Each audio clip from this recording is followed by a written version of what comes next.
Hey, what's going on, guys? Dopester930 here. I hope you all are doing well. I'm making this video basically to talk a little bit about my 3D printer, the Vinci 1.0. This will be very useful, hopefully, to those of you that have one and are trying to find some research on it online, or those of you that are looking to pick one up. Maybe it'll deter you from picking one up, or maybe it will convince you. I don't know. But anyways, guys, so yeah, I picked this up for Christmas for $400 on sale from Newegg. Was really excited to get it. I had planned on flashing it with custom firmware that would allow me to basically use my own filament instead of the cartridges that the company requires you to use, because the cartridges that they require to use are a little bit more expensive and they don't have ABS. I'm wrong, I'm sorry, they don't have PLA, they only have ABS at this point.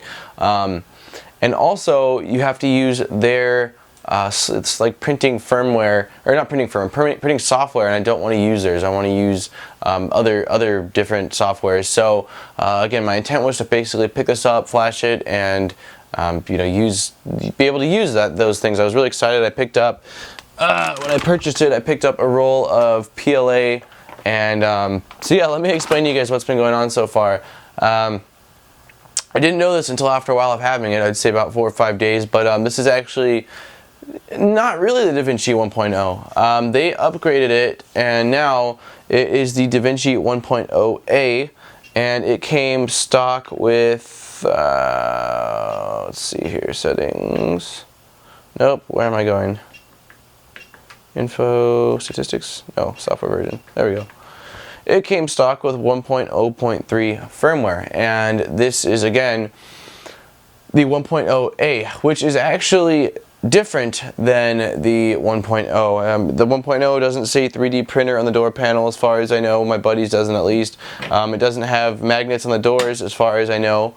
Also, from what I saw, again, there's not much information from XYZ on this, but it looks like this one's capable of printing PLA, while 1.0 is going to require a little bit of, I think, a fan upgrade or something like that. I don't really know too much, but and XYZ is planning on, I guess, releasing PLA sometime this year. They've talked about it. I looked online.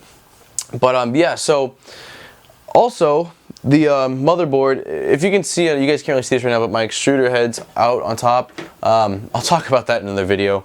Basically, my printer's down and out right now. It stopped working after like my first big print, and I had to send back the heating element. So anyways, I'm going to go ahead and just flip this around right now. Alright guys, so hopefully you can see this alright. Basically, I just removed the back panel that would be sitting right here. And I just want to show you guys, I don't have the other printer on me, because it's my buddy, so I can't actually show you guys the different boards, but he did send me a picture, so I'll just basically overlay the picture so you can see the difference in the board. But this guy right here is a little micro SD card. And on the revision 1, you won't have a micro SD card. You have a full-size SD card, and it'll be off here to the right. Also, the reset pins on this one are going to be, off the top of my head, I don't really know. I want to say it's right here, J37. You bridge those, and it basically will reset or erase the EEPROM.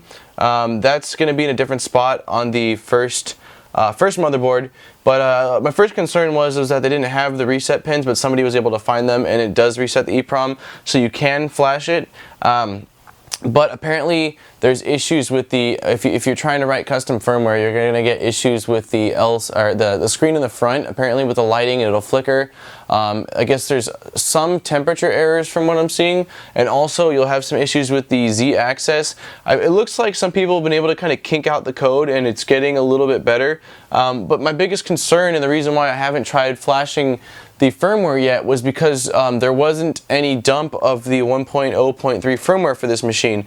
And basically, without having the dump of the firmware, if you flashed it with that glitchy firmware, if it ended up being glitchy, you didn't like it, there was no going back. And I didn't like that. I didn't want to, potentially not be able to use it at all because it was on the stuck glitchy firmware. But I made a post online on this forum, and somebody seemed to have posted a 1.0.3 firmware dump, so I'm going to confirm that that's actually that. If that's the case, I'm going to obviously save a copy of that on my computer in case I need to flash it back, but I'll probably go ahead and flash that custom firmware in the next week or so here, so that way I can try out my PLA and just tinker around with this bad boy a little bit more. Again, I just RMA'd or sent in the heating element for the extruder nozzle because it wasn't heating up correctly. I looked online and a lot of people seem to have this problem as well, and I could have fixed it by basically soldering the cable directly instead of using their tiny little their connecting mechanism. Let me actually show you guys that so you can see what I'm talking about. Hey guys, don't forget to hit the like button on the bottom of this video, and if you're not subscribed, subscribe for new great videos every single week, including monthly giveaways. Thank you so much for checking out this video, and I'll see you guys next time.